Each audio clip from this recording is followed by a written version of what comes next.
It's a funny thing how a single date on a calendar can carry the weight of centuries.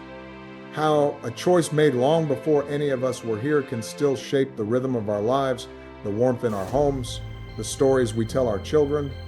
And if we're honest with ourselves, most people celebrate the 25th of December without ever stopping to ask why. Why this day? Why this moment in the heart of winter, when the nights are long and the world feels a little more fragile? The truth is, the answer isn't simple.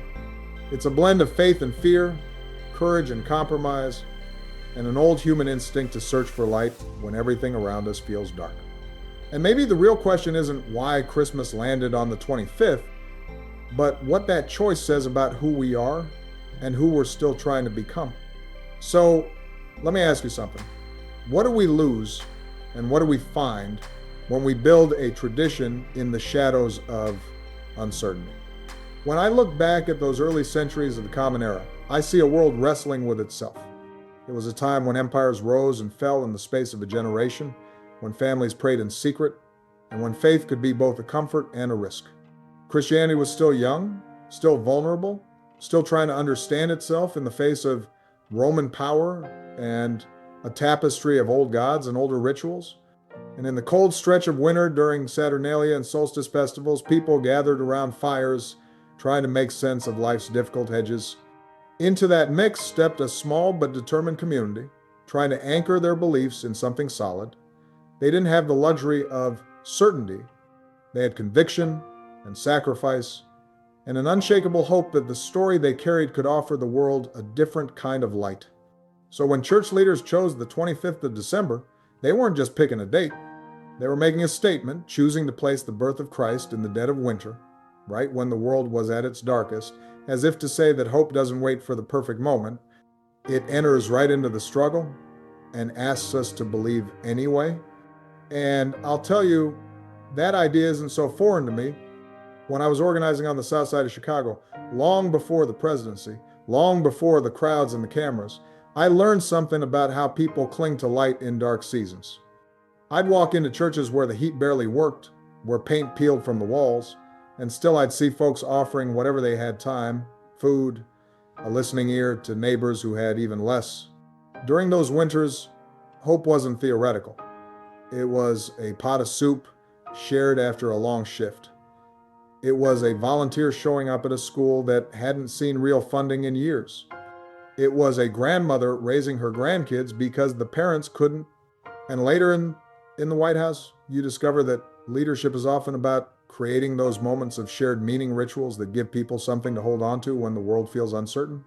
So when I think about early Christian leaders setting a date in the midst of competing festivals and political pressures, I recognize a piece of that struggle. They weren't perfect. None of us are. But they understood that people need rhythms of gathering, seasons of reflection, reminders that despite our failures, we still owe something to each other.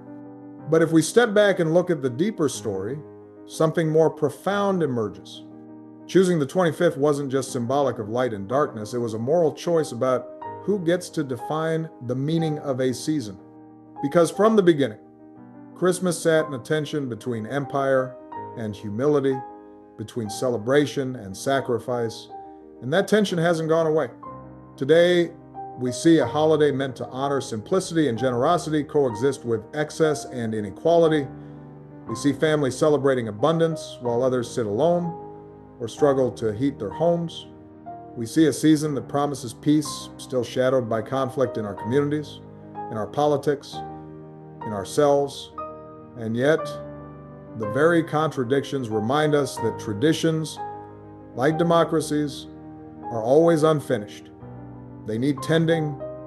They require honesty about where we fall short and courage to make them better.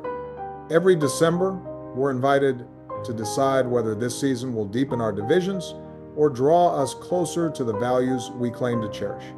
Mercy, compassion, justice, love.